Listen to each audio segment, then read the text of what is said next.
Welcome to my cluttered garage. I'm really glad you're here. A place where we can laugh and talk and days are filled with cheer. The clouds and sun may come and go, but one thing's always clear.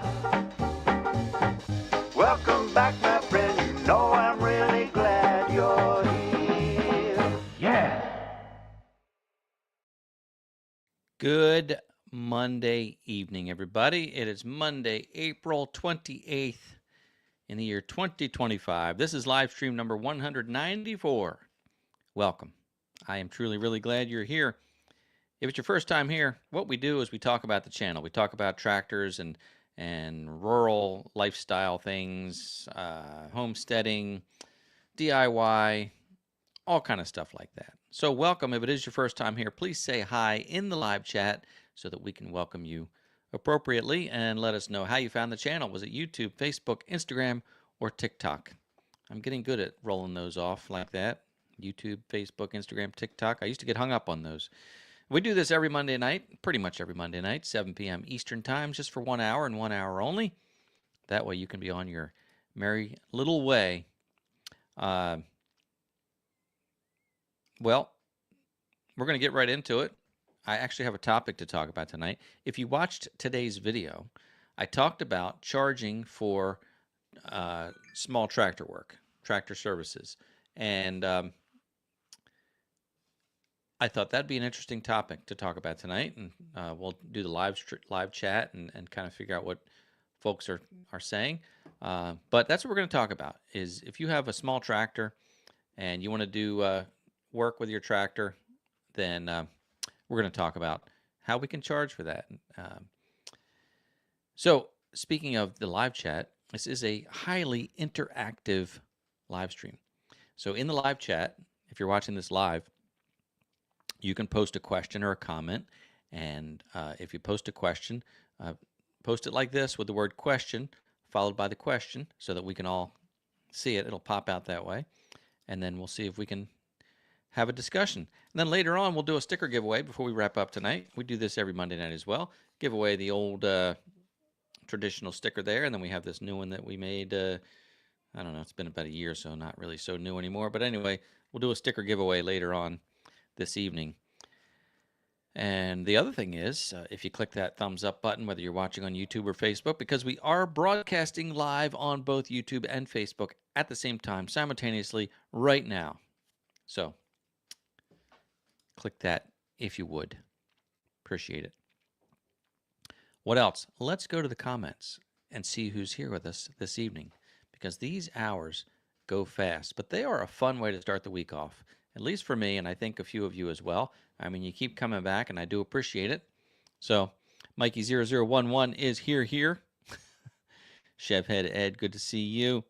Bob Purrs, Peterson Farm of Nashville. Phil, I hope you're doing well. I know you're doing a lot of cleanup down there from storms, and I know you posted a picture of some flooding. So, gosh, I hope you're doing okay, and I'm sure you're busy for sure.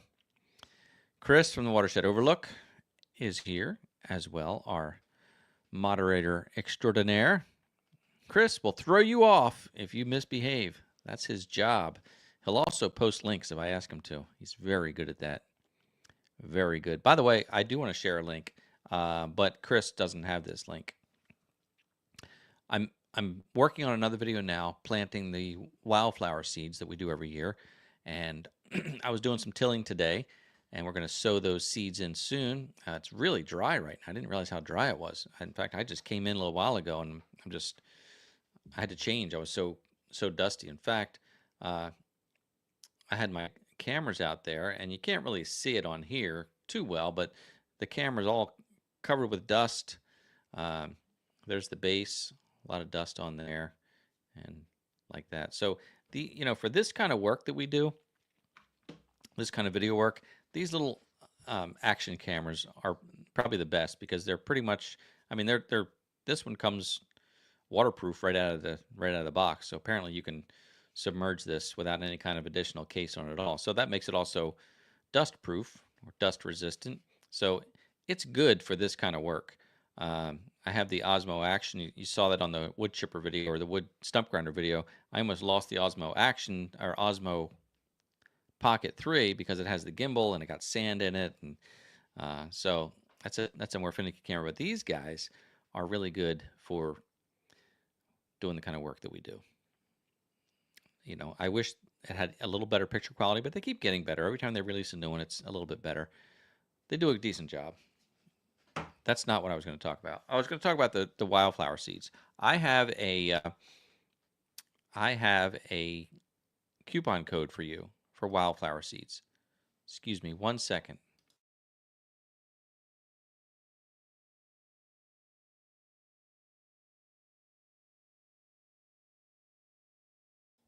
Speaking of dust,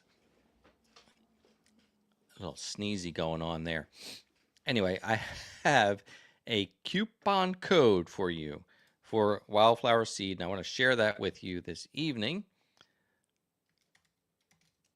but I don't have it ready. So I'm going to talk while I type. There we go. So here's the deal. I shared this once before, but let me do this for you because it is time to order your wildflower seed. I'm going to talk about this in the video as well, but I'm going to post a link here.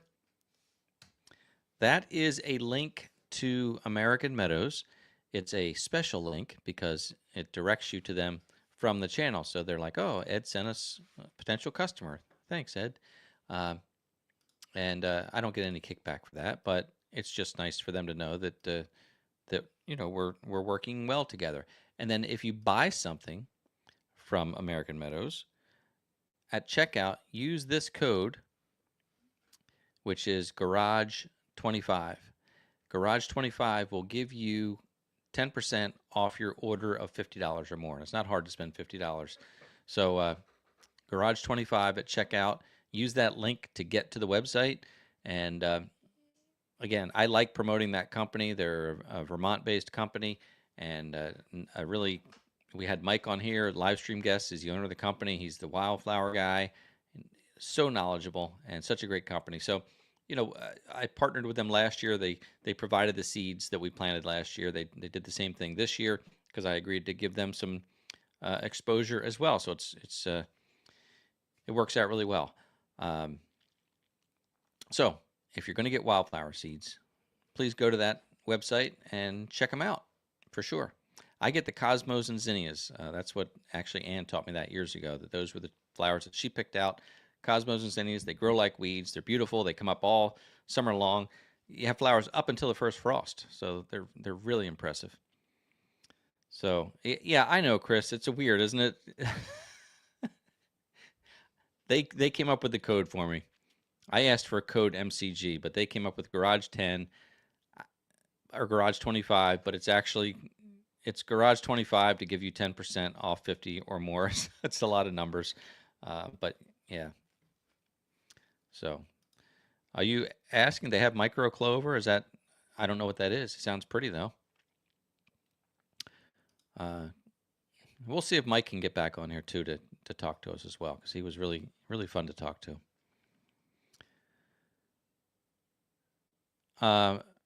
So Phil, you pulled an Ed with your chainsaw twice yesterday. Twice. Now, what's an Ed? Is an Ed, did you run it through your wood chipper? You can't do that twice. You can only do that one time. I'll have to check out your video, Phil. If you pulled an Ed, it's not a good thing then. I know that. All right. Anyway, back to who's here tonight. I see Margaret and Linda and Jeffrey and Steve. The Rural World.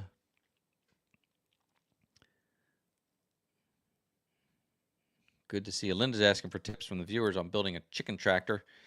I'm sure that there's a lot of stuff on YouTube, but what I've seen is people building them out of PVC pipe because it makes it, well, this PVC is not that light when you use probably like 2-inch pipe because it's got to be sturdy enough. But that's what I've seen that. Chicken tractor. That's just a funny term, isn't it? Okay. All right, here's a question from Steve B2601, fellow B2601 owner. Question: when you got stuck with that chipper on the back, Did you do any damage to the chipper? You were hitting that thing pretty hard so many times. I know, Steve. I know I was. But it wasn't. All right. It was banging into the ditch kind of flat. But no, I didn't do any damage to it. It's perfectly fine. I was concerned about that, thinking, am I hurting this thing? But I didn't. I didn't. Anyway, I used the, well, it's not the chipper. The stump grinders was on the back, not the chipper. I actually made a video with the stump grinder, I think the next day, if you didn't see that. So I used it. It was fine. It was all good. But thank you for the question. Thank you for calling me out on beating up my stump grinder. Yes, Bob, thank you. They're pretty tough for sure. Oh, pinch the saw. Okay. Well, that's not as bad as running it through your wood chipper. I only did that once. Remember the time I left my tailgate down on the Silverado with my trailer attached, and whenever I made a turn, the jack bent the tailgate, and I was so humiliated that I did that. And then I got it fixed through the insurance company. It was like a $3,000 repair. Insurance paid for it, and they raised my insurance. That's a whole nother story. But then a month later, I did exactly the same thing again. I could not believe it. I mean, I was going to throw up. It was just made me that sick that I did the same thing twice. I was so frustrated. The F-150 sits up higher and has, I guess, a longer tailgate, but I can't set that one down. The Silverado, the way that the jack is on the trailer, the Silverado gate would just touch the jack. So it was just perfect. I could open the tailgate with the trailer connected. The problem was when you turn, that jack runs into the back of the trailer. But the F-150, when I set the tailgate down, it'll hit the jack. So I can't set it down. I can open it, but I have to hold it up. So that's a good thing. That's really a good thing. So we were going to talk about charging for your work. Jeffrey, I put a video out today, and Jeffrey made a comment on the video earlier. So I am going to look through all those comments this evening. I really appreciate your feedback on that. Jeff is a tractor contractor. Awesome. So yeah, that was the question of the video about charging for services, and I've been thinking about this for actually a couple years and just never got around to it. And I thought this year I should do it. You know, it seems easy enough, especially with the rototiller. Like that seems like a valuable thing to offer people because it's a quick little job. I'm not getting into grading dirt and all that kind of stuff. It's just you want your garden tilled instead of using a walk behind tiller, which I had one of those and they were really rough to use, even with the wheels in the back. And they only had like a 18-inch wide cut. It was better than nothing, but the tiller on the tractor works so nice. So I thought, well, that seems like a good service to offer. Just tilling gardens. In my mind, it's in and out, but you know that's never how it goes. And my concern, of course, is property damage. Do you have people sign a waiver that says I don't hold Ed responsible if he hits a phone line or if there's a shallow electrical line or anything like that? And I did check with a local company who sells farm insurance. So I am looking into general liability insurance. And then it's like, well, now you're going to pay for insurance. So now you have to get some work to pay for the insurance, and you have to get more than enough work because, you know, you don't want to end up net zero and then you're doing all this work still essentially for free. But that's where my thoughts are. So I see some comments here.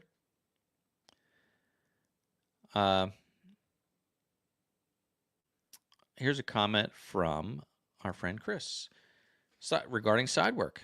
Chris says, I charge by the job, although hourly for road work at the Overlook, since I simply drive out of the garage and onto the road. Yeah, trailering automatically adds an hour. Yep. So, and I know that Tim had done a Tractor Time with Tim had done a video about this several years ago, and I watched it. It was very interesting, and he talked about charge by the job, not by the hour, because well, there's a couple reasons I like that of charging by the job. Is that first of all, your customer knows exactly what it's going to cost, so they're not worried. Like you told me, $100 an hour, and I don't know how many hours you're going to spend here. Is it going to be 4 hours or 8 hours? So if you charge by the job, they have a comfort level of knowing, all right, this is what they told me. And the other thing, I think it gives you a sense of comfort because if the job takes longer than you thought, you won't feel bad of taking longer than you said you were going to take. You're like, I'll knock this out in 4 hours, and it takes 6. You don't really have the pressure because you gave the price. If it takes you longer, that's on you. So that's a thought there too. But I think even the set price rate has to be based on hourly. So you have to figure out in your head, how long is this going to take? If I use the garden tilling as an example, like I said in the video, I'm expecting that you'd be on site less than an hour. Maybe, in 30 minutes, you can till a lot. You can do a lot. And when I till, I hit it 5-6 times back and forth, try to really get powdery soil. So even with that, unless you're tilling like a half acre, you should be out of there within an hour. So you have to charge a minimum. I did see some comments earlier that kind of aligned with my thoughts. I'm thinking $150 for the first hour, because if you do take only 30 minutes to do something, or even 20 minutes, you have to get a minimum fee, because your time is, packing up all that stuff. So I was thinking $150 for the first hour, and then maybe $100 for each additional hour. I don't want to get into too much tractor work, but I guess it could evolve, and you kind of build into it. So I'm just thinking, keep it simple. Just offer tilling, and then I thought, you're going to offer tilling, and then somebody's going to say, do you do fertilizer? Can you fertilize that? Can you bring me some manure? Then you're growing and growing, and maybe that's a good thing. I don't know. So those are my thoughts there. I think I've gone back and forth between what to charge. But then again, as I said in today's video, it was quite a lesson. I trailered the tractor over to Dan's house, and it's like, I said 3 miles. I think it's probably 5 miles. Whatever it is, it's within a 10-minute drive. I put the tractor on the trailer, strapped it down, albeit not, maybe not properly in the eyes of many, but I wanted to get an idea of what's it going to take to trailer this thing around. So that was a good kind of practice run. I probably spent 30 minutes on his garden, which was a nice sized garden. I think most people would have one that size or even a little smaller. So I spent about 30 minutes tilling the garden, but I probably had 2 hours involved at the end of the day, when it was all said and done. Of course, I was recording too, which takes time too. If I wasn't recording, I could have loaded the trailer up probably in half the time. So I'd have an hour and a half involved.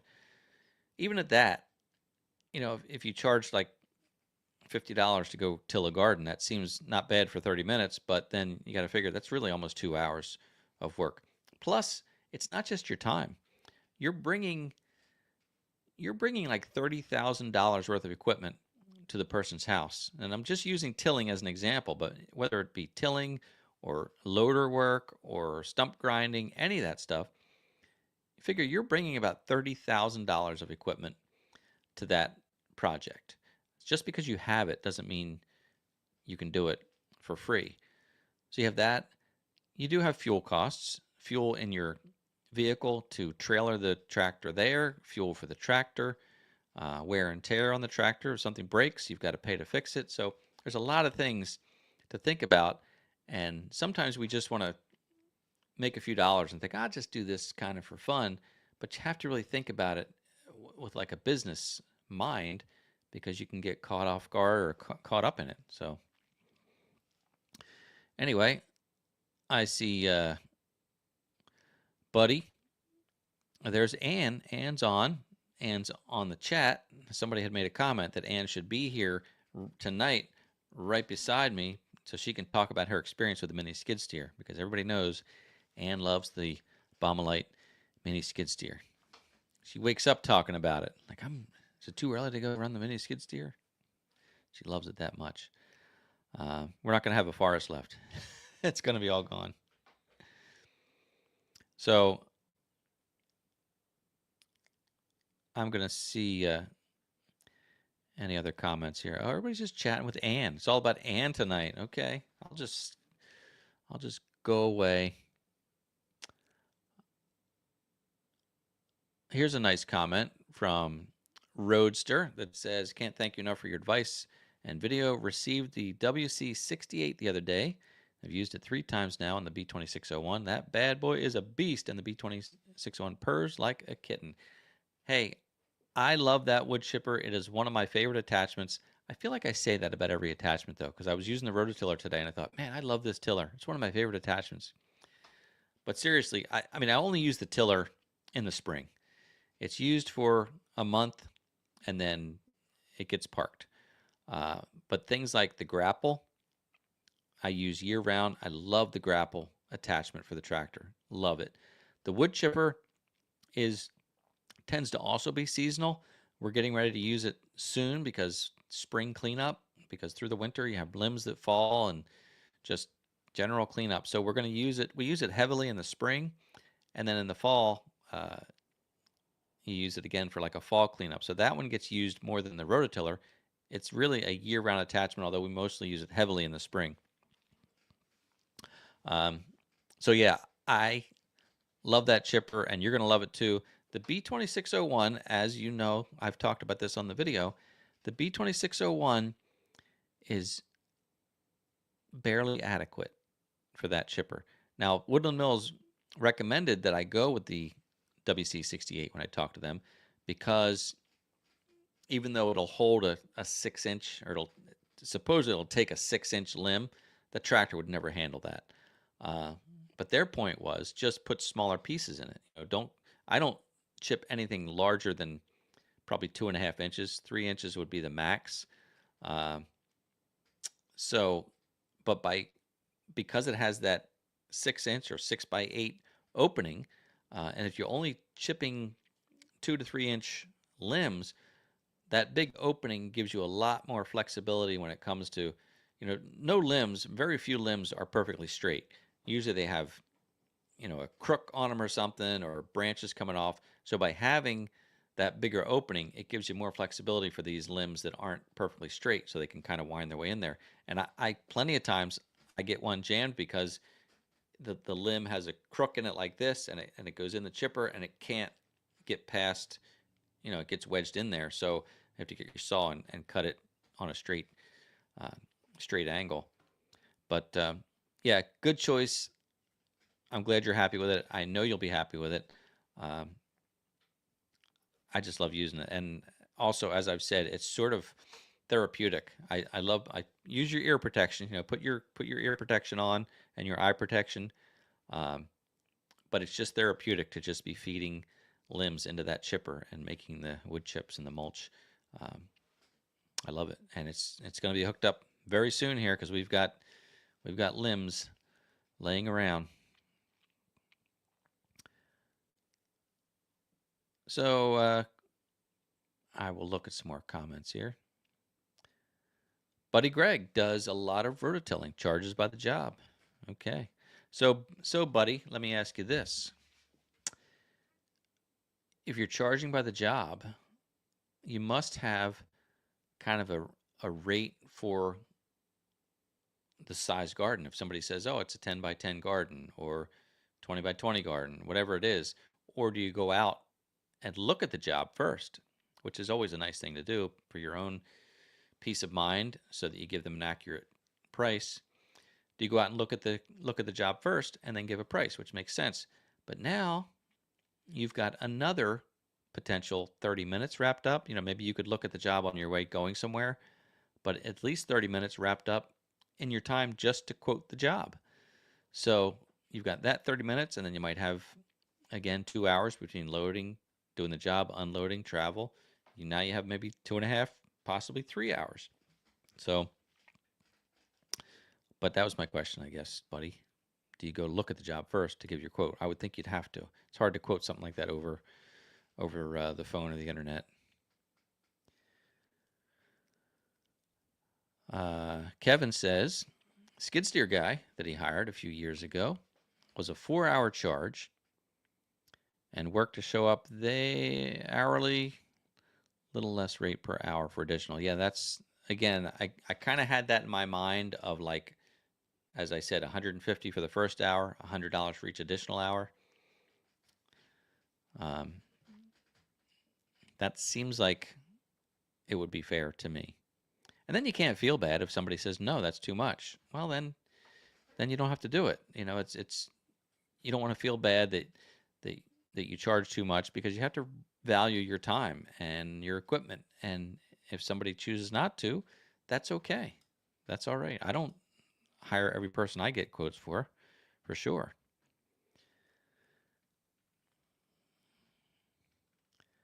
So, and rock and rattle retreat. Yes, you can till a lot, but getting to and from is also your time. Exactly.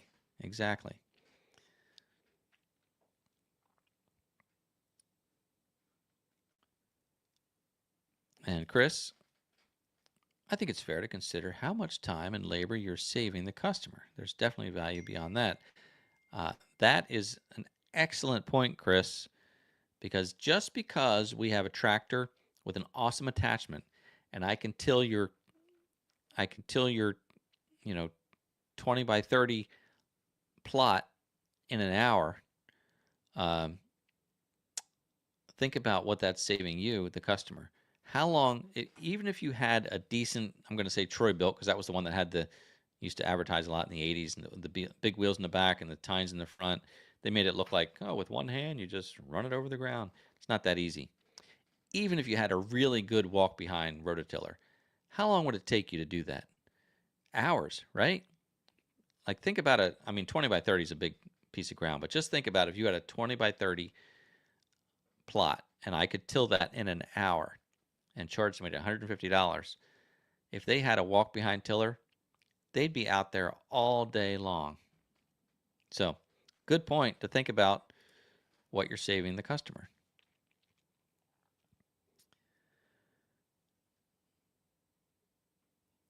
Worcester 300 is late to the party. Clogged drain at the in-law apartment. Well, you got to take care of business first, that's for sure.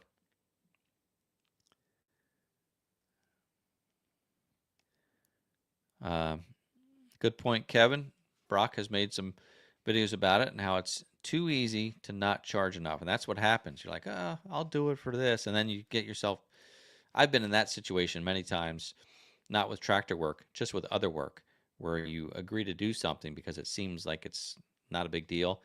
And then you get into it and you say, what have I done? What another fine mess I've gotten myself into. Like, what was I thinking? And then you get mad at yourself that you're spending all this time on something. So,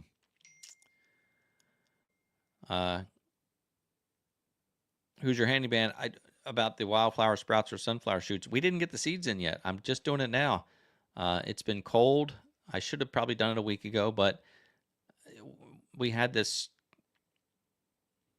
second winter almost. Remember we lit the wood stove up again in April. We thought we were done with the wood stove. We burned like another quarter of a cord probably in the month of April because it was so much, so cold. So,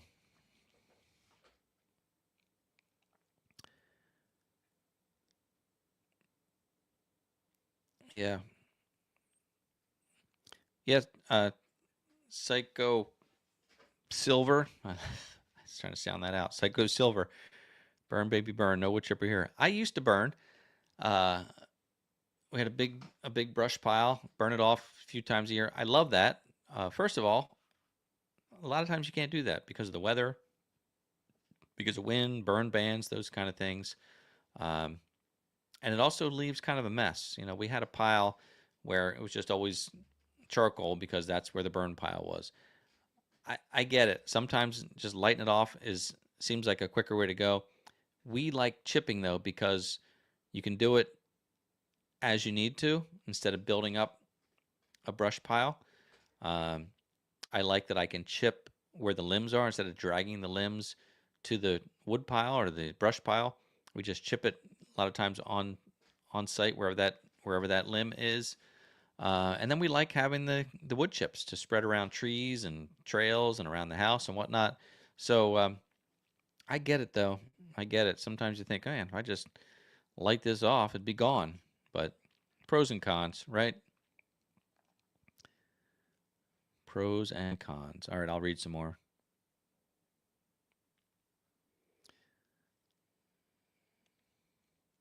Buddy Greg. Oh, okay. You need to get the confidence to charge more. Yeah, that's always the thing. And I've been in business for years and years, so I'm familiar with these conversations, whether it be tractor work. My business was video production.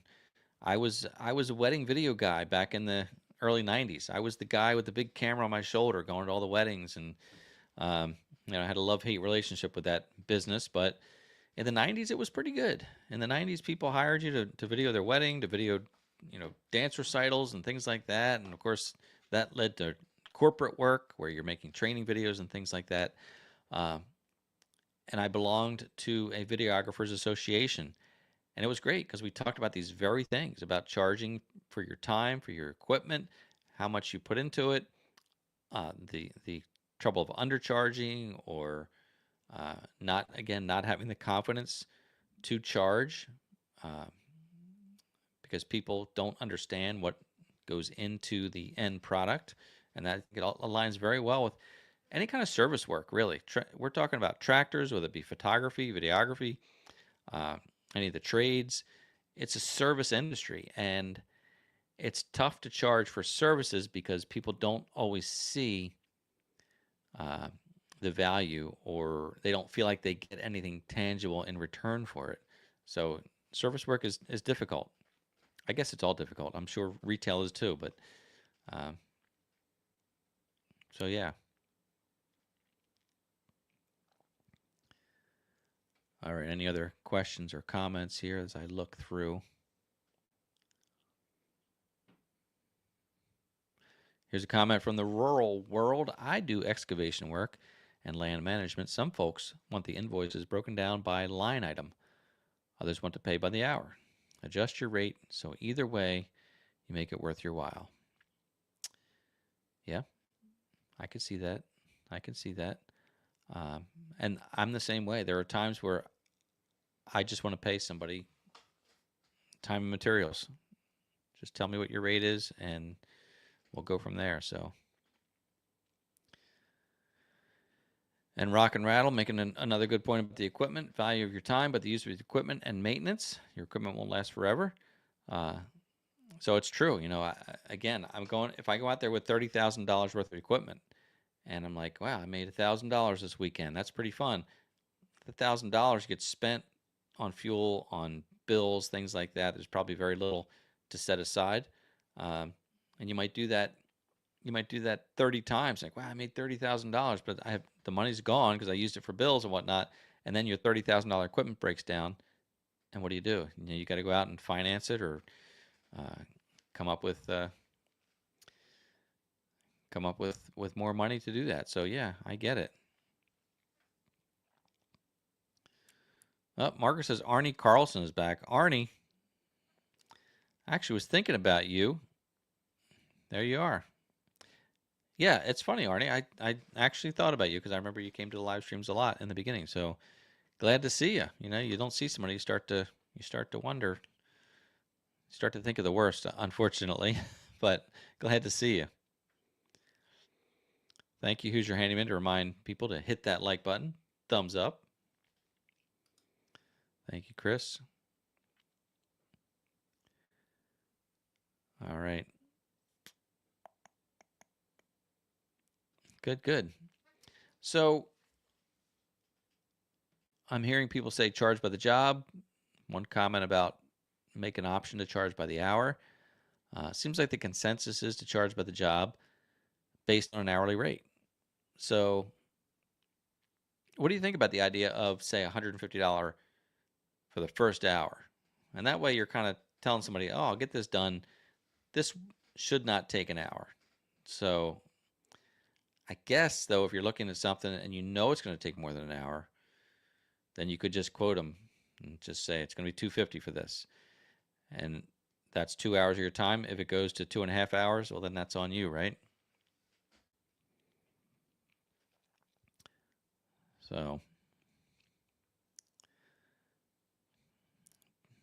David thought Ed had a money tree. Yeah, that would be fun, wouldn't it? That would be nice. All right. Buddy Greg likes the idea. That's good. Good to know. All right. I think maybe we'll talk about this some more. Talk. Where'd that come from? Talk. Maybe we'll talk about this some more, maybe in future videos. Like I said, I got a quote for general liability insurance. Trying to connect with the agent now to kind of go over that. It's not much because I had talked to them, told them what I wanted to do, and I said, I don't know, maybe I'll do $3,000 worth of work. You know, I'm not thinking it's going to be a lot of money coming in. And I think it was like $200 for a policy for a year. So that's not so bad. You know, obviously, if you're going to be doing a lot more work, then the policy is going to have to change. So yeah, I think that's kind of a no-brainer. If you can get like $1 million general liability insurance for a couple $100, you can make that back in a job or two, and then not have the pressure. I was afraid that insurance was going to be like $2,000 a year, and then you've got to do a lot of work just to pay for the insurance. So, all right. Thank you, David. David's talking about lawn care, $40 minimum, even if it's a postage stamp, $40. $150 for tractor work is nothing. So, yeah, good point. Good talk. I have to say, when I first started thinking about this, like seriously thinking about it over the winter, I was going through these numbers thinking, oh, maybe $75 for the first hour and like $50 for each additional hour. And then you realize that's not that much. So, yeah, you don't want to undercharge. One thing that I don't know if I learned it, but one thing that was talked about in this videographers association that I was part of, it was in the city of Philadelphia, the city of brotherly love, and I did love going to those meetings because I discovered this organization after I had been in business for like 10 years. And we live in a rural community, so to have a video production business in a rural community is kind of difficult. You know, you have to travel to where the people are. And then I came across this videographers association in Philadelphia, and once a month I'd go into the city. It was the suburb or the outskirts of the city, and meet with these folks, a diverse group of people doing video production work, and it increased my quality because I was working with other people. I was meeting them. I was seeing their work. They were so open and sharing, and we talked about pricing, like how to price your services. Don't underprice yourself. And one of the talks that was given was to not price your work as if you're the customer. And I think that holds true for a lot of people because we don't always value ourselves. So if you're like,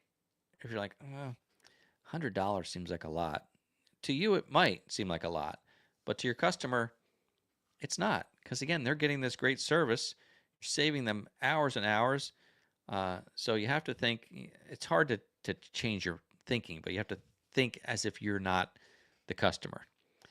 You know, like maybe you're thinking, I wouldn't pay myself $150. Well, you probably would if you had. You'd pay somebody else that though, probably. So,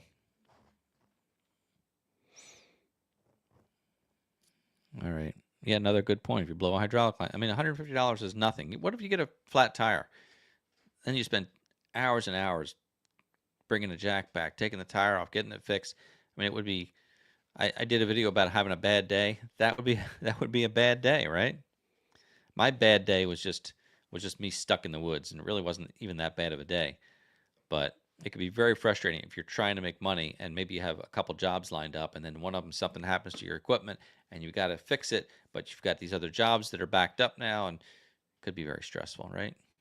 So, Hunter, how you doing, buddy? You have a new username, Ford 4600. That's your baby, right? Well, it's good to see you, and thanks for pointing out your new screen name because it was different last time I saw you on here. But good to see you for sure. So let's take a break for just a moment, and let's do a giveaway.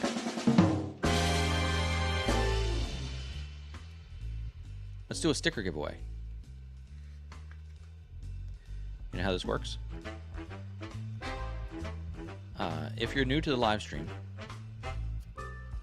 what you're going to do is you're going to enter a word or a phrase in the live chat. This is for live only. If you're watching in the replay, it's not going to work. Live chat only, live stream only. You're going to enter a word or a phrase in the live chat, and it's going to be exactly the word that I share with you.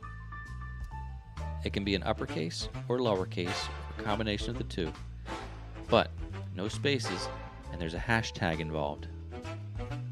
All right, let's bring it up. Since we're talking about charging for our services, let's do hashtag dollar. DOLLAR, uppercase or lowercase or a combination thereof, but make sure there's a hashtag and no space. And enter that in the live chat. If I didn't mention it already, if you've already won the stickers and you want to give somebody else the opportunity to win, that would be very kind of you. A lot of people have won over the years, but this is what you're playing for.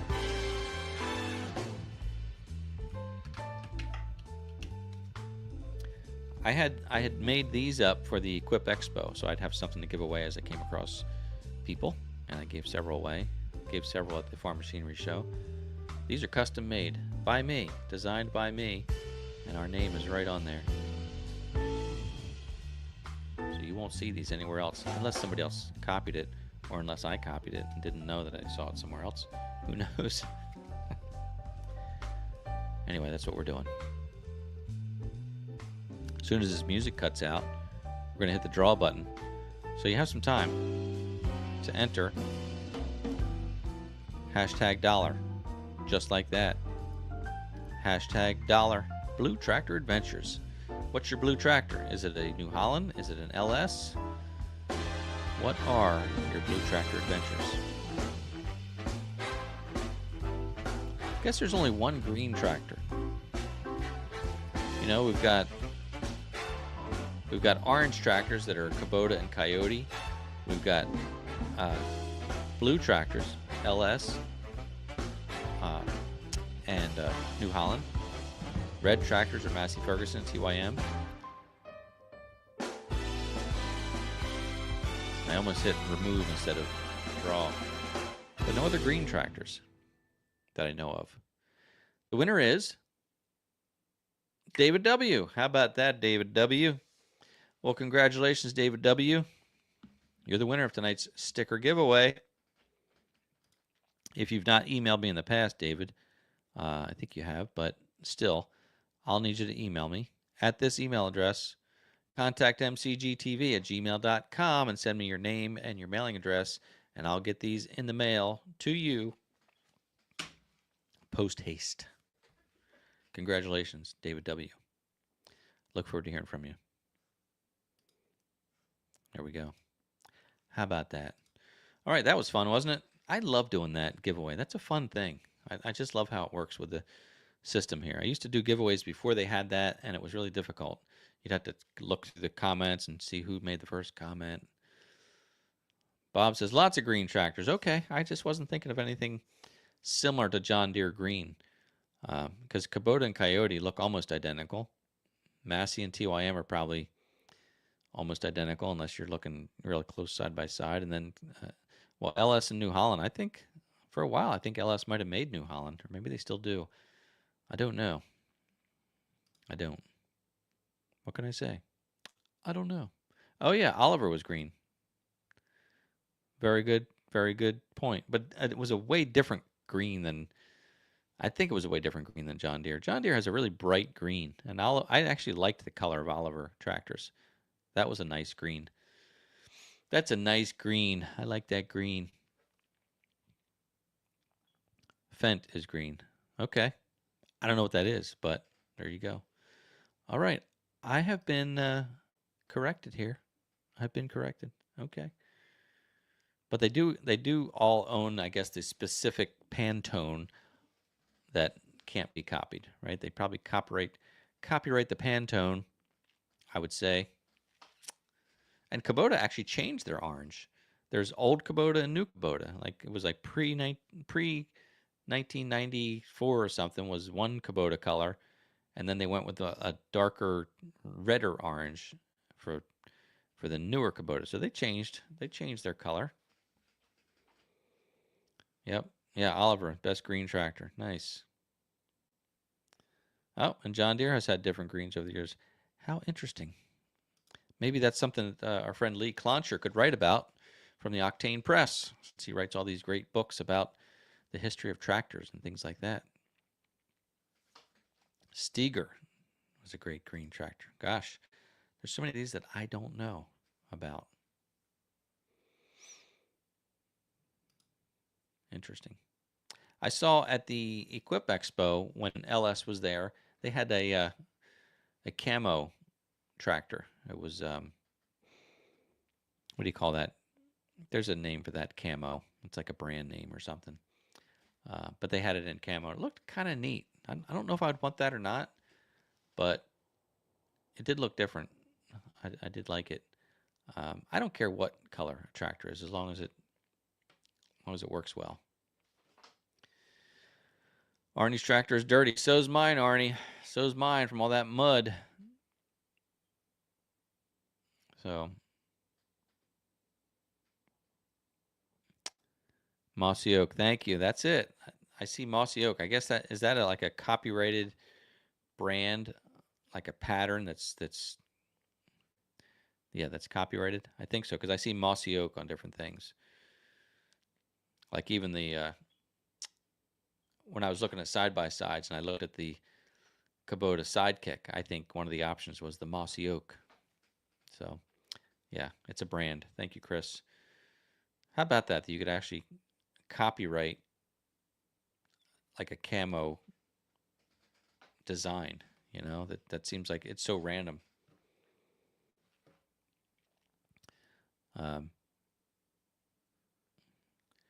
David misses the original Ford blue tractors. Yeah, I remember that color.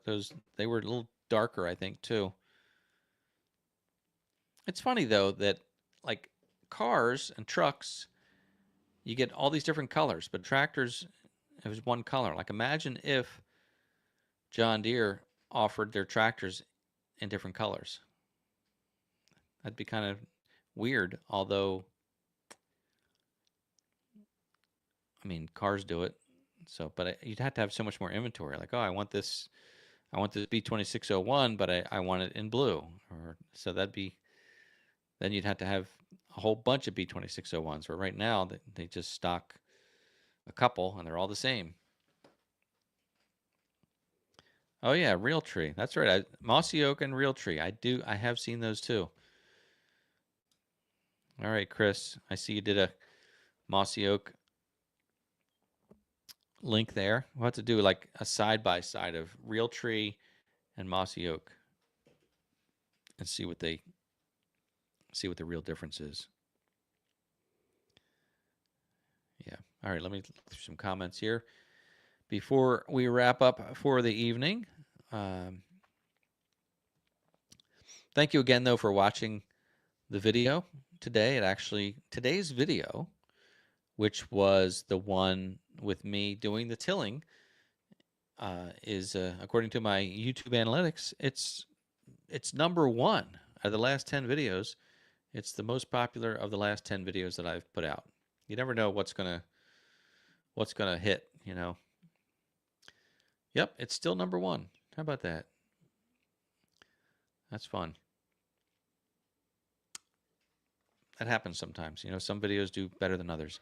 I thought the Bombelite video that I did demonstrating the brush mulcher was going to do a lot better. That one did not. That has not found its audience yet. So I think most of the folks who watch the channel here are watching for compact tractors more so than that. But yet, when I did I guess it was a TikTok video on the Bombelite, I put out like a 1 minute TikTok video on the Bombelite, and it did like 197,000 views. So there's different audiences in different places, for sure. But anyway, thank you for watching today's video and for commenting, because it helps the video.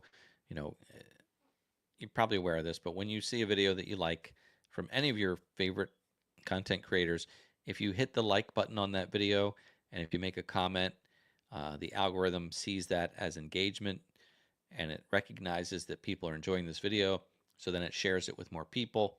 So it's always good and much appreciated for just simply click that like button, and if you can make a little comment, even if it just says, "Hey, love the video," or "Great video," or "I hate this video," it doesn't know it. The algorithm doesn't know a positive comment from a negative comment, so you can just say, "I hate this video. I hate everything about it," and it's still going to help the video. So appreciate that when you watch the videos, if you hit that like button and make a comment. Right. Okay. So it's Monday. It's the 28th. What's our next date coming up here? Next meeting would be the 5th, next week. Okay, so I don't have a screen made for this, but here's what I have coming up for next week. The 5th. You guys know Jake McCall? He owns ITC Quick Attach. He bought the company, young guy from upstate New York. He bought the company ITC Quick Attach, and he's manufacturing parts for tractors, a lot of TYM parts, but he's a fabricator. And met Jake at I think it was the Equip Expo, or maybe it was the Farm Machinery Show. I think it was the Farm Machinery Show. Anyway, met Jake out there, and of course he's friends with a lot of the YouTubers. So Jake should be here next week. We talked about having him come on for the 5th, so that's the plan. So we're going to talk to Jake next week. It won't just be me next week. It'll be an actual live guest, and someone who's quite interesting, by the way. Smart young guy for sure, and very kind. And anyway, so come back next week to talk to Jake. If you have questions, get them lined up, and get ready for that live chat so that we can chat with Jake. So that's the plan. All right. Well, have a great Monday evening. Have a great week. Thanks for being here. I really do appreciate it. Thanks for watching. And as always, I look forward to seeing you next time.